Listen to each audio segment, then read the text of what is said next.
बच्चे तैयार हैं? कितने बच्चे तैयार हैं? आज का खेला शुरू किया जाए, आज का खेला चालू करें। बहुत ही बढ़िया, बहुत ही बढ़िया, शानदार एकदम। जल्दी से बता दो, अपने इशारे में बता दो कि आज का खेला शुरू करें। जीओसी का करें श्री गणेश। चलिए, बहुत ही शानदार, बहुत ही शानदार। तो चलिए, सबसे पहली हेडिंग कॉपी में लगाइए, सबसे पहली हेडिंग कॉपी में लगाइए, इलेक्ट्रॉनिक डिस्प्लेसमेंट इफेक्ट। सबसे पहली हेडिंग कॉपी में लगाओ, इलेक्ट्रॉनिक डिस्प्लेसमेंट इफेक्ट। इसी के साथ हम लोग जीओसी को चालू कर रहे हैं। आइए ध्यान से बोर्ड पर समझते हुए चलिएगा, एक एक बारीक चीज को ध्यान से समझना। देखो भाई, अगर मैं इलेक्ट्रॉनिक डिस्प्लेसमेंट इफेक्ट की बात करता हूं तो कहीं ना कहीं उसको चालू करने से पहले, जैसा अपना स्टाइल रहता है, 10वीं से रिलेट करेंगे। इस चैप्टर को चालू कहां से करेंगे? 10वीं से रिलेट करते हुए 11वीं 12वीं में लेके चलूंगा। आइए एक एक करके ध्यान से समझना बोर्ड पर। देखो, आपने, पक्की बात है, 12वीं जब आप 10वीं क्लास में थे तो आपको ऐसा बताया जाता था कि बेटा जब ए और बी आपस में रिएक्शन करते हैं तो सी बनता है।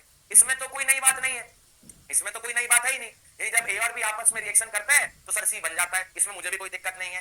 बट अब आगे क्या होगा ना, अब हम लोग बड़े हो गए हैं, अब हम लोग 11वीं क्लास में हो गए हैं। अब हम लोग कहीं ना कहीं ऐसा नहीं कहेंगे सर ए और बी तो रिएक्टेंट है, सर सी तो प्रोडक्ट है। वो तो 10वीं तक हम लोग बोला करते थे। अब नई क्लास है, नया चैप्टर है, तो नई टर्म्स का इस्तेमाल करेंगे जिनका आगे चल के रिपीटेटिव तौर पर इस्तेमाल होगा। सर नई टर्म का मतलब आओ मैं समझा देता हूं। हाँ, ए को मैं अभी भी रिएक्टेंट तो बोलूंगा, ए को मैं अभी भी रिएक्टेंट तो बोलूंगा, बट मैं अब इसका जो नाम रखने जा रहा हूं वो बहुत खास है और इसका दूसरा नाम होता है सबस्ट्रेट। यानी अगर आप कभी भी मेरे मुंह से सुनो ना सबस्ट्रेट, तो सबस्ट्रेट का मतलब समझ जाना कि सर रिएक्टेंट की बात कर रहे हैं। क्योंकि देखो ना, है तो वो रिएक्टेंट ही, बट क्योंकि नई क्लास है, नया चैप्टर है, नए कॉन्सेप्ट है, तो नया नाम है। यानी रिएक्टेंट का दूसरा नाम कहीं ना कहीं क्या होता है? सबस्ट्रेट होता है। चलिए, बहुत बढ़िया सर। अच्छा, सी में कोई चेंज नहीं है। सी को आप 10वीं में भी प्रोडक्ट कहते थे और 11वीं 12वीं क्लास में भी इसको प्रोडक्ट ही बोलेंगे। सी में तो कोई चक्कर नहीं है। सर ये बी छोड़ दिया आपने, बी को क्या बोलेंगे? देखो जरा ध्यान से, बी को मैं एक नया नाम देने जा रहा हूं। बी को कहीं ना कहीं मैं नाम दूंगा अटैकिंग रिएजेंट का।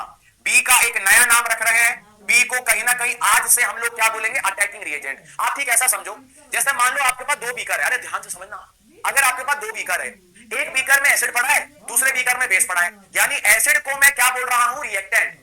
यानी एसिड मेरे लिए क्या है? सबस्ट्रेट है, और बेस मेरे लिए कहीं ना कहीं अटैकिंग रिएजेंट है। यानी बेस जाएगा एसिड के साथ रिएक्शन कर रहे हैं।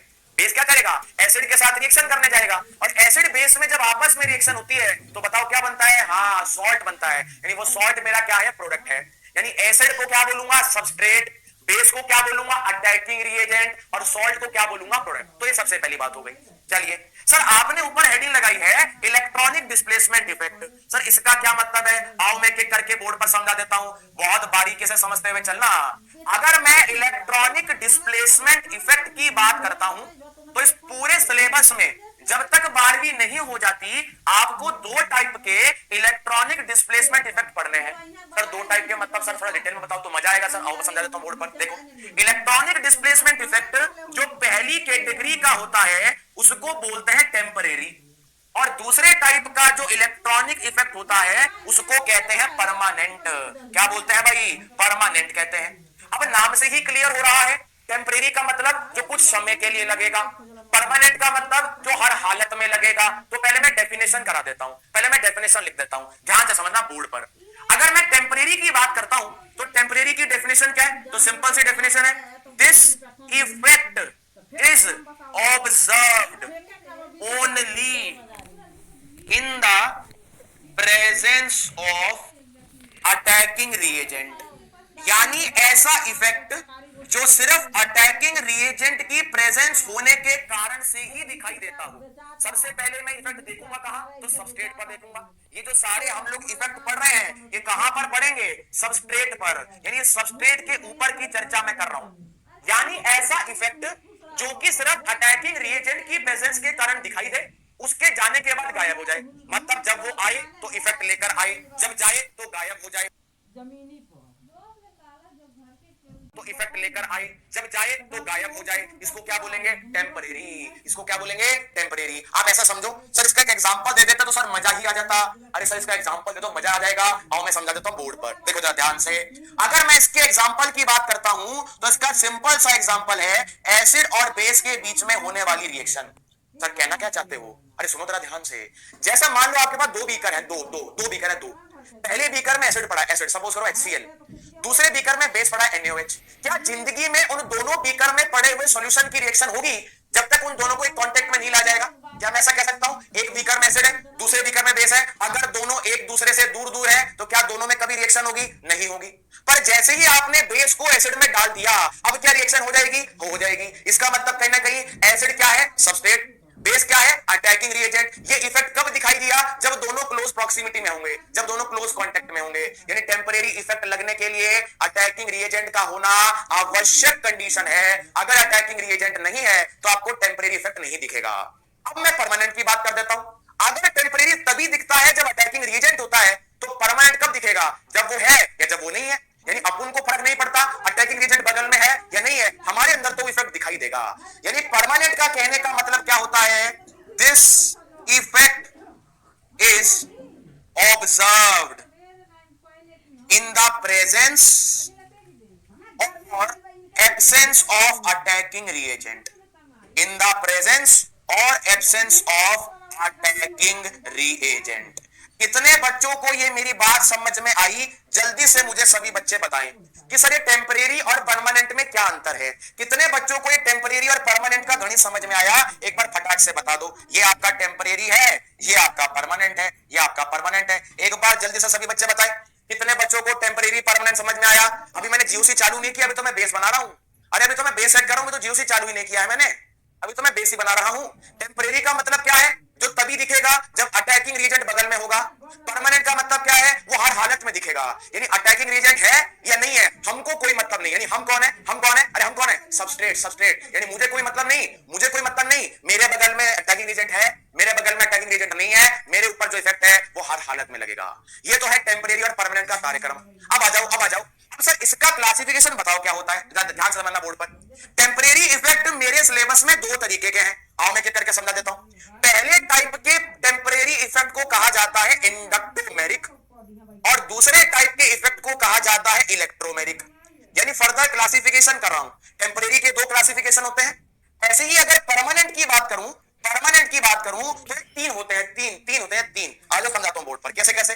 पहले वाले का नाम होता है इंडक्टिव, दूसरे वाले का नाम आपने पक्का सुना होगा बॉन्डिंग में, रेजोनेंस। रेजोनेंस यानी कहीं ना कहीं दूसरे तरीके का जो इफेक्ट है उसका नाम रेजोनेंस है, और तीसरे तरीके का जो नाम है उसको कहते हैं हाइपर कॉन्जुगेशन। क्या बोलते हैं? हाइपर। हाइपर HYPER, आगे लिखा है कॉन्जुगेशन।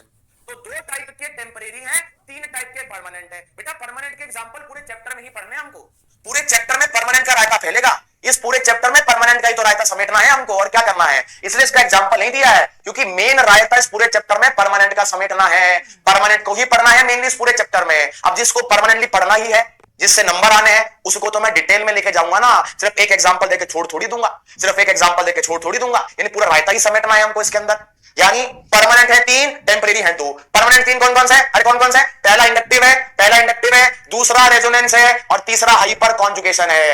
यानी इस पूरे चैप्टर में सबसे पहले मैं परमानेंट वालों से चालू करूंगा, और टेम्परेरी वाले आपको पढ़ने पड़ेंगे 12वीं कक्षा में। सर ये क्या बोल रहे? अरे हाँ, मेनली टेम्परेरी का इस्तेमाल रिएक्शन कराने के दौरान होगा, और वो रिएक्शन सारी 12वीं क्लास में होंगी। और जो टेम्परेरी है और जो परमानेंट है, परमानेंट का इस्तेमाल इस पूरे चैप्टर में होगा। तो इस पूरे चैप्टर में हमको परमानेंट ही पढ़ना है। यानी इस पूरे चैप्टर में फिर हाइपर कॉन्जुगेशन पढ़ेंगे। यानी अगर मुझसे कोई पूछता है ना, सर जीओसी को आप कैसे देखते हो अपने नजरिए से, तो मैं जीओसी को ऐसा देखता हूं। पहले मैं कहता हूं कि मैं पढ़ाऊंगा इलेक्ट्रॉनिक डिस्प्लेसमेंट इफेक्ट, उसमें भी तीन, कौन कौन से? Inductive, resonance, hyper. और उसके बाद दूसरा पार्ट इस चैप्टर का होता है इन इलेक्ट्रॉनिक डिस्प्लेसमेंट इफेक्ट का एप्लीकेशन। यानी एग्जाम में सवाल तो एप्लीकेशन से आते हैं, बट एप्लीकेशन को समझना तभी पॉसिबल है जब आपको पहले इफेक्ट समझ में आएगा। यानी पहले तो मैं इफेक्ट समझाऊंगा, उसके बाद उन इफेक्ट का एप्लीकेशन समझाऊंगा, और फिर नंबर लेकर अपने आईआईटी के दरवाजे के बाहर पहुंच जाएंगे, अपने आईआईटी के दरवाजे के बाहर पहुंच जाएंगे। कितने बच्चों को यहां तक की चर्चा समझ आई? एक बार बताओ, कितने बच्चों को यहां तक की चर्चा समझ में आई कि सर मैं चालू परमानेंट से करूंगा, चालू परमानेंट से करूंगा, इसके बाद चर्चा करेंगे इनके एप्लीकेशन की, इसके बाद चर्चा करेंगे इनके एप्लीकेशन की। फटाक से बताओ। ये था आपका जीओसी चैप्टर का इंट्रोडक्शन। ये इस चैप्टर का इंट्रोडक्शन है, जीओसी का इंट्रोडक्शन है कि क्या क्या हम लोग इस पूरे चैप्टर में पढ़ने वाले हैं। तो इस पूरे चैप्टर में मेनली दो चीजें हैं। क्या है? पहले पढ़ेंगे इलेक्ट्रॉनिक डिस्प्लेसमेंट इफेक्ट क्या होते हैं, वो भी परमानेंट वालों से चालू करेंगे, और दूसरे नंबर पर इन परमानेंट वालों का एप्लीकेशन पढ़ेंगे, दूसरे नंबर पर इन परमानेंट वालों का एप्लीकेशन पढ़ेंगे। और इन दो को करते समय हमारा चैप्टर कब खत्म हो जाएगा हमको ही नहीं पता चलेगा। चलिए, तो मैं चालू कर रहा हूं पहले इफेक्ट से जिसका नाम है इंडक्टिव। आ जाओ, एक एक करके सारी बातें बोर्ड पर समझा देता हूं, एक एक करके सारी बातें बोर्ड पर समझा देता हूं। बहुत ध्यान से समझना, पेन वेन सब नीचे रख दो, पेन वेन सब छोड़ दो, बस ध्यान से बोर्ड पर समझना। देखो, सबसे पहली बात सर, इंडक्टिव क्या होता है, तो एक बार मैं इसकी डेफिनेशन बताता हूं। इंडक्टिव इफेक्ट का मतलब क्या होता है सर, तो इंडक्टिव का मतलब होता है partial displacement of sigma electron towards more electronegative atom. मैं पढ़ के भी बोल रहा हूं साथ साथ, ताकि कंफ्यूजन ना रहे कोई भी। क्या बोल रहा हूं मैं? इंडक्टिव की डेफिनेशन क्या है? Partial displacement of sigma electron towards more electronegative atom. अगर मान लो आप राह पर चल रहे हो, किसी ने आपसे पूछा 11वीं में पढ़ते हो, तुमने कहा हाँ हाँ पढ़ता हूं। ऑर्गेनिक पढ़ते हो? हाँ हाँ हाँ पढ़ता हूं। बताओ इंडक्टिव की डेफिनेशन क्या है, तो तुम क्या बोलोगे? इंडक्टिव क्या होता है? इंडक्टिव का मतलब पार्शियल डिस्प्लेसमेंट किसका? सिग्मा इलेक्ट्रॉन का। किसकी तरफ? जो ज्यादा इलेक्ट्रोनेगेटिव है, आओ मैं समझा देता हूं बोर्ड पर। अरे आओ मैं समझा ही देता हूं, कैसे बोलूं? अरे आ जाओ इधर जरा समझा देता हूं, फटाक से समझा देता हूं। देखो जरा ध्यान से देखो, सपोज करो मैंने एक ऑर्गेनिक कंपाउंड लिया, ध्यान से समझना, इस एक एग्जांपल से इंडक्टिव क्लियर हो जाएगा। आओ मैं समझा देता हूं, देखो जरा ध्यान से। मुझे सबसे पहले ये बताओ कि कार्बन क्लोरीन के बीच में सिग्मा बॉन्ड है सर, और एक बॉन्ड में दो इलेक्ट्रॉन होते हैं, तो कहीं ना कहीं कार्बन क्लोरीन के बीच में जो सिग्मा है, इसमें ज्यादा इलेक्ट्रोनेगेटिव कौन है सर? क्लोरीन है। तो क्लोरीन क्योंकि ज्यादा इलेक्ट्रोनेगेटिव है, तो इस पर चार्ज आएगा पार्शियल माइनस, तो कार्बन पर चार्ज आएगा पार्शियल प्लस। यानी कहीं ना कहीं मैं कह सकता हूं कि कार्बन क्लोरीन का बॉन्ड पोलर है। चलिए सर ये तो समझ आया कि पोलर है, क्योंकि ये कार्बन और क्लोरीन के बीच में जो दो इलेक्ट्रॉन है, इन इलेक्ट्रॉनों पर ज्यादा होल्ड क्लोरीन का होगा, क्योंकि क्लोरीन की इलेक्ट्रोनेगेटिविटी कार्बन से ज्यादा होती है। अब एक बेसिक आपने पीरियोडिक टेबल में पढ़ा होगा, जैसे मान लो मेरे पास कार्बन है और मैंने कार्बन प्लस बनाया, इसी कार्बन से मैंने कार्बन माइनस बनाया, तो न्यूट्रल कार्बन से कार्बन प्लस तक जाने का मतलब मुझे कहीं ना कहीं इसमें से एक इलेक्ट्रॉन निकालना पड़ेगा, और कार्बन से कार्बन माइनस पर जाने का मतलब मुझे कहीं ना कहीं इसमें एक इलेक्ट्रॉन डालना पड़ेगा, तभी कार्बन आयन बनेगा। अब देखो, कार्बन के पास पैदाइशी इलेक्ट्रॉन होते हैं 6, प्रोटॉन भी होते हैं 6, बिल्कुल 10वीं से लेकर चल रहा हूं। अगर कार्बन से कार्बन प्लस बना, इलेक्ट्रॉन एक कम हो गया, तो इलेक्ट्रॉन बच गए हैं 5, प्रोटॉन रह गए हैं अभी भी 6, क्योंकि प्रोटॉन में तो कोई चेंज आया ही नहीं। ऐसे ही इलेक्ट्रॉन यहां पर हो गए हैं 7, प्रोटॉन यहां पर हो गए हैं 6।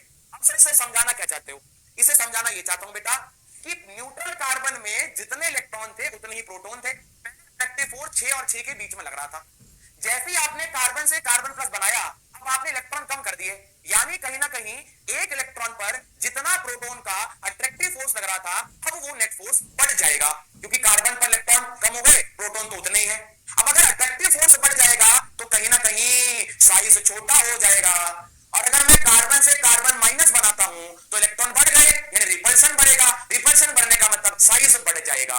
तो एक बात आपने बॉन्डिंग में पढ़ी है या पीरियोडिक टेबल में पढ़ी है कि अगर कटाइन की बात करें तो वो अपने ही न्यूट्रल एटम से छोटा होता है, और अगर अनाइन की बात करें तो वो कहीं ना कहीं अपने न्यूट्रल एटम से बड़ा होता है। क्या किसी को इसमें कोई दिक्कत है? क्या एक बार बताओ, क्या इस बात में किसी को कोई दिक्कत है? क्या इस बात में किसी को किसी भी तरह की कोई दिक्कत है? एक बार फटाक से बताएं, क्या किसी बच्चे को इसमें कोई दिक्कत है कि कार्बोकटायन का साइज न्यूट्रल से छोटा होता है, कार्बोनायन का साइज न्यूट्रल से बड़ा होता है? ये बात आप सभी ने पढ़ी है। अब सर इसको ऑर्गेनिक में कैसे लगाऊंगा? और मैं समझ देता हूं बोर्ड पर, कैसे समझ देखो, आपको मेनली ऑर्गेनिक में 5 एटम मिलेंगे। 5 का मतलब सर, या तो इस कार्बन पर होगा कंप्लीट नेगेटिव चार्ज, या इस कार्बन पर कंप्लीट नेगेटिव होगा, या इस एटम पर पार्शियल नेगेटिव होगा, या इस पर चार्ज ही नहीं होगा, या इस पर डेल्टा प्लस होगा, या इस पर कंप्लीट पॉजिटिव चार्ज होगा। अब मुझे एक बात देखकर बताना, अगर मैं ए नेगेटिव से ए प्लस पर जा रहा हूं तो कहीं ना कहीं मैं कह सकता हूं ना कि साइज घट रहा होगा, कह सकता हूं ना कि अनाइन तो बड़ा होता है, कटाइन छोटा होता है। अगर साइज कम हो रहा है तो इलेक्ट्रोनेगेटिविटी बढ़ रही होगी, इसका मतलब ज्यादा होगी। अब इस सेम लॉजिक को ऊपर लगा रहा हूं, ध्यान से समझना, बिल्कुल ध्यान से समझना। इसको न्यूट्रल एटम पर लगा रहा हूं, ध्यान से देखो कैसे लगा रहा हूं। जब तक इस क्लोरीन ने कार्बन से इलेक्ट्रॉन नहीं खींचे थे तब तक इस कार्बन पर डेल्टा प्लस चार्ज नहीं आया था, पर जैसे ही क्लोरीन ने कार्बन से इलेक्ट्रॉन खींचे तो कार्बन पर डेल्टा प्लस आया। अब देखो जरा ध्यान से, अब इंडक्टिव का खेला चालू होगा, अब इंडक्टिव का खेला चालू होगा, ध्यान से समझना। इस कार्बन पर डेल्टा प्लस है, इसके बगल वाले कार्बन पर चार्ज नहीं है, यानी कार्बन डेल्टा प्लस का मतलब ए डेल्टा प्लस, न्यूट्रल कार्बन का मतलब ये ए। अब खुद बताओ इन दोनों में ज्यादा इलेक्ट्रोनेगेटिव कौन है, तो ये कार्बन डेल्टा प्लस, यानी कार्बन डेल्टा प्लस से बेचारे से देखा नहीं जाएगा, वो चुपचाप इस न्यूट्रल वाले को झापड़ मार के इस इलेक्ट्रॉन अपनी ओर खींच लेगा। भाई कहता है कि मेरे पे इलेक्ट्रॉन का, मैं चुपचाप दे दे मेरे को इलेक्ट्रॉन। यानी अब होगा क्या, अब होगा क्या, इस कार्बन पर भी डेल्टा प्लस चार्ज बन जाएगा, मान लो ये डेल्टा 1 था तो ये डेल्टा 2 हो जाएगा। अब इस बाजू वाले को दिखेगा, अरे यार ये जो डेल्टा 2 वाला कार्बन है इसको दिखेगा, अरे यार मेरे से इलेक्ट्रॉन किसी ने छीन लिए, चल मैं भी छीनता हूं। भाई मेरे से छीने जाएंगे तो मैं शांत थोड़ी बैठूंगा, मैं भी किसी और से छीनूंगा। यानी उसने क्या किया, उसने आगे वाले कार्बन से इलेक्ट्रॉन खींच डाले, यानी कहीं ना कहीं इस कार्बन पर कैसा चार्ज आ गया, डेल्टा 3। इसी को इंडक्टिव कहते हैं, इसी को इंडक्टिव कहते हैं। इंडक्टिव क्या होता है, इंडक्टिव का मतलब partial displacement of sigma electron towards किसके, मोर इलेक्ट्रोनेगेटिव एटम के। तो ये सिग्मा इलेक्ट्रॉन कहीं ना कहीं एक ही डायरेक्शन में जा रहे हैं, सिग्मा इलेक्ट्रॉन कहीं ना कहीं किसकी तरफ जा रहे हैं, उस एटम की तरफ जिसकी इलेक्ट्रोनेगेटिविटी ज्यादा है। अब मुझे देखकर बताओ क्या इंडक्टिव लगाने के लिए इलेक्ट्रोनेगेटिविटी का डिफरेंस होना चाहिए। अगर यहां क्लोरीन इलेक्ट्रॉन ना खींचता तो कार्बन पर डेल्टा प्लस आता नहीं, अगर कार्बन पर डेल्टा प्लस नहीं आता तो ये बाजू वाले कार्बन से खींचता नहीं। इसका मतलब यहां जो मैंने सेकंड पॉइंट लिखा है कि इंडक्टिव तभी लगेगा अगर इलेक्ट्रोनेगेटिविटी का डिफरेंस होगा, अगर इलेक्ट्रोनेगेटिविटी का डिफरेंस होगा। कितने बच्चों को इंडक्टिव की डेफिनेशन समझ आ गई, एक बार फटाक से बता दें। कितने बच्चों को इंडक्टिव की डेफिनेशन समझ आ गई, एक बार फटाक से बता दें, एक बार फटाक से बता दें। कितने बच्चों को इंडक्टिव की डेफिनेशन समझ आ गई, इशारे में बात करें, इशारे में बताएं। कितने बच्चों को इंडक्टिव की डेफिनेशन समझ आ गई, एकदम क्रिस्टल क्लियर हो गई, एकदम क्रिस्टल क्लियर हो गई। कितने बच्चों को समझ आ गई, कितने बच्चों को समझ आ गई, बहुत बढ़िया यार, बहुत ही शानदार। सुबोध को आ गई है, वैष्णवी को आ गई, आदित्य को आ गई, इमरान को आ गई, अमन, लक्ष्य, गौरव, गोविंद, बहुत बढ़िया यार, बहुत ही बढ़िया, क्या बात है, शानदार है। तो पहली दोनों चीजें तो आपको क्लियर हो गई कि इंडक्टिव क्या होता है, कब लगता है। दो सवालों का जवाब मिल गया। पहला इंडक्टिव क्या होता है, तो इलेक्ट्रॉन का पार्शियल डिस्प्लेसमेंट। इंडक्टिव क्यों लगता है, क्योंकि ईएन का डिफरेंस होता है। अब खुद सोचो, मैंने इस इंडक्टिव को बोला था कि ये एक परमानेंट इफेक्ट है। सर परमानेंट क्यों है, मुझे एक बात बताओ, इस पूरे मॉलिक्यूल में ये जो इलेक्ट्रॉन की खींचा खींची चल रही है, इस पूरे मॉलिक्यूल में जो इलेक्ट्रॉन की खींचा खींची चल रही है, क्या ये खींचा खींची बिना किसी अटैकिंग रिएजेंट के पॉसिबल है? क्या अटैकिंग रिएजेंट के साथ पॉसिबल है? क्योंकि ये खींचा खींची तो ये मॉलिक्यूल लेकर पैदा हुआ है, ये मॉलिक्यूल इसको लेकर पैदा हुआ है, यानी कहीं ना कहीं इंडक्टिव कैसा इफेक्ट है, परमानेंट इफेक्ट है, परमानेंट। यानी अटैकिंग रिएजेंट है या अटैकिंग रिएजेंट नहीं है, ये इफेक्ट आपको हर हालत में दिखाई देगा, ये इफेक्ट आपको हर हालत में दिखाई देगा कि इंडक्टिव क्या होता है। तभी हमने बोला कि ये इफेक्ट डिस्टेंस डिपेंडेंट है। अच्छा सर, अगला आपने पॉइंट लिखा कि सर ये डिस्टेंस डिपेंडेंट होता है, इसका क्या मतलब है?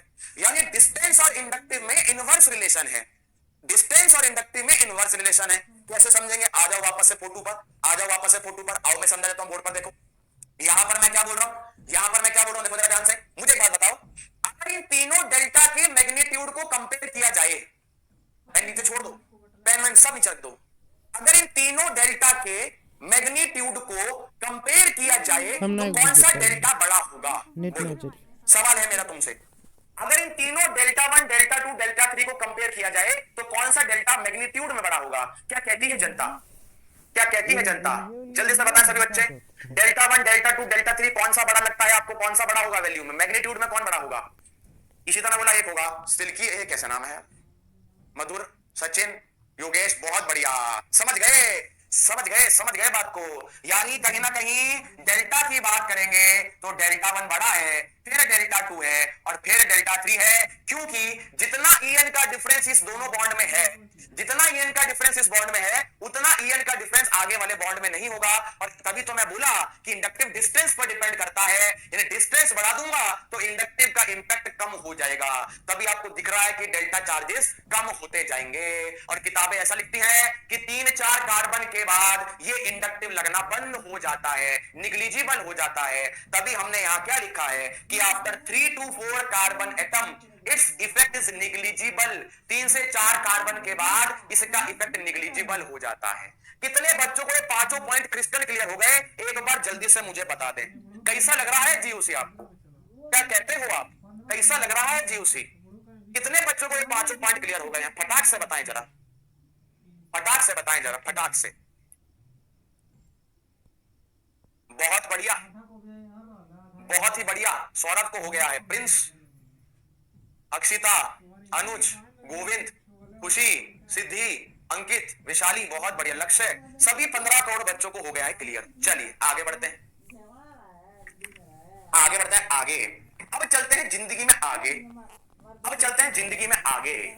अच्छा अच्छा अच्छा अच्छा, इधर इधर इधर इधर इधर बोर्ड पे, बोर्ड देखो, इधर देखो। मुझे एक बात बताओ, मुझे एक बात बताओ, अगर किसी ने आपसे पूछा कि इस मॉलिक्यूल में इंडक्टिव काम करेगा, यस, या इंडक्टिव काम नहीं करेगा, नो, क्या कहते हो?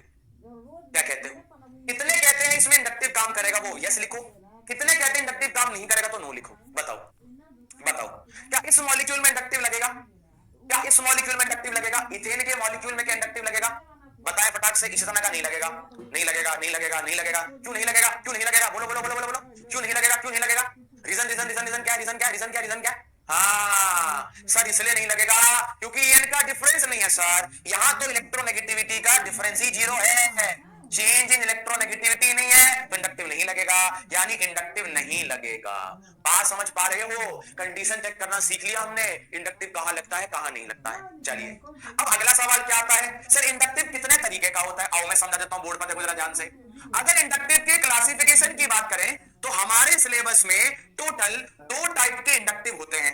एक को कहते हैं प्लस आई, एक को कहते हैं माइनस आई। ध्यान से समझना, प्लस आई वाले को आज के बाद मैं बोलूंगा इलेक्ट्रॉन डोनेटिंग ग्रुप। प्लस आई वाले को मैं क्या बोलूंगा? Electron donating group. अभी समझाऊंगा इसका मतलब क्या है। और माइनस आई वाले को मैं आज के बाद बोलूंगा इलेक्ट्रॉन विड्रॉइंग ग्रुप। जैसे कि आपको नाम से ही पता लग रहा है कि इलेक्ट्रॉन डोनेटिंग का मतलब इलेक्ट्रॉन का त्याग करेगा, इलेक्ट्रॉन विड्रॉइंग का मतलब किसी से खींच लेगा। अब समझते हैं कि इसका मतलब क्या है। देखो, इलेक्ट्रॉन डोनेटिंग वाले को शॉर्ट में कहते हैं ईडीजी और इलेक्ट्रॉन विड्रॉइंग को प्यार से बोलते हैं ईडब्ल्यूजी। आओ मैं समझा देता हूं, बोर्ड पर देखिएगा, फोकस कीजिएगा बोर्ड पर, पेन मैन सब नीचे रख देना। देखो मान लो ये एक आपके पास कार्बन चेन है और यहां पर कोई एक्स एलिमेंट लगा है। ध्यान से समझना, ध्यान से बिल्कुल। ये कार्बन चेन है, इसके साथ कोई एक्स लगा है और ये एक्स हेलोजन नहीं है।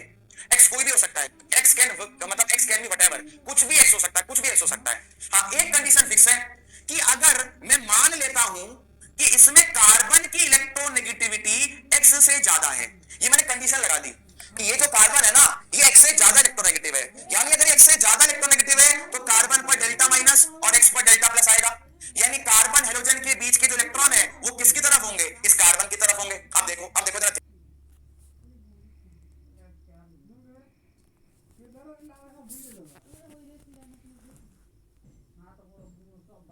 है वो किसकी तरफ होंगे? इस कार्बन की तरफ होंगे। अब देखो, अब देखो जरा ध्यान से समझना, ध्यान से इधर देखो, क्या ये वही केस बन गया?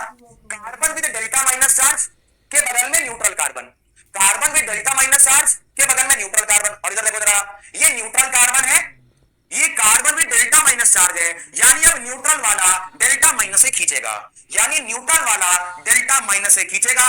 जैसे इसने इलेक्ट्रॉन खींचे, इस पर आ गया डेल्टा 2, फिर से न्यूट्रल, फिर से डेल्टा माइनस, दोबारा से खींचेगा, यानी इस कार्बन पर आ जाएगा डेल्टा 3। अब एक बात बताओ, इस पूरी कार्बन चेन में, अरे सुन लो, इस पूरी कार्बन चेन में कैसा चार्ज आया? Partial minus. किसने लाया? एक्स ने लाया, यानी एक्स कहीं ना कहीं, एक्स कहीं ना कहीं इलेक्ट्रॉन डोनेट करने वाला है। तो मैं इससे क्या कंक्लूड कर सकता हूं कि x group increases electron density on carbon chain, यानी इस एक्स ने क्या किया? इस पूरी कार्बन चेन पर डेल्टा माइनस चार्ज बनाया, यानी मैं ऐसा कह सकता हूं इस एक्स ने इस कार्बन चेन को इलेक्ट्रॉन डोनेट कर दिए। ध्यान रखना, इफेक्ट किस पर देख रहा हूं और लगा कौन रहा है, ये दोनों बातें अलग है। इफेक्ट देख किस पर रहा हूं, लगा कौन रहा है, दोनों बातें अलग है। इफेक्ट देख किस पर रहा हूं? कार्बन चेन पर। लगा कौन रहा है? एक्स लगा रहा है। कौन लगा रहा है? एक्स लगा रहा है। तो मैं एक्स को बोलूंगा डोनेटिंग। ध्यान रखना, ये जो एक्स एलिमेंट है, ये जो एक्स एलिमेंट है, ये मेरा बोला जाएगा इलेक्ट्रॉन डोनेटिंग ग्रुप, यानी ये कार्बन चेन को इलेक्ट्रॉन डोनेट कर रहा है। तो जो केस हमने इधर देखा, अरे कैसे बोलूं, जो केस हमने इधर देखा ठीक उसका उल्टा केस माइनस आई में होगा।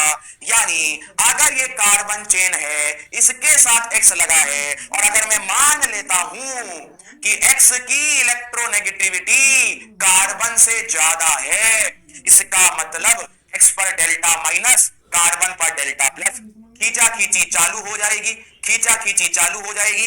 यानी इस पर आएगा डेल्टा 2, इस पर आएगा डेल्टा 3, यानी कहीं ना कहीं मैं क्या बोलूंगा, x group decreases the electron density on alkyl chain या ऑन कार्बन चेन।